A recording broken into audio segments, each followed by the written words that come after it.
Yung nakakita nyo yung kadaliman. Ito yung mga tips ko para sa mga nag-ride.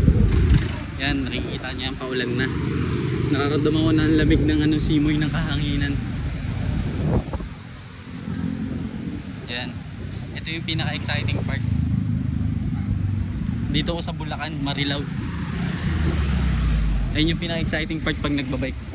Para sa akin kumbaga hindi siya nakaka-bad trip.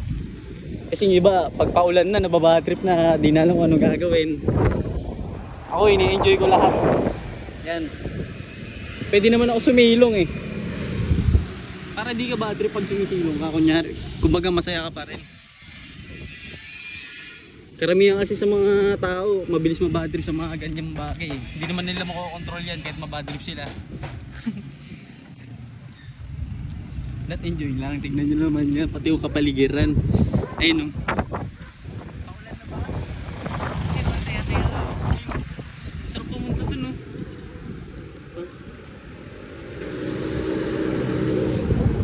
Ayan, tignan nyo dito. Ganda pa dito.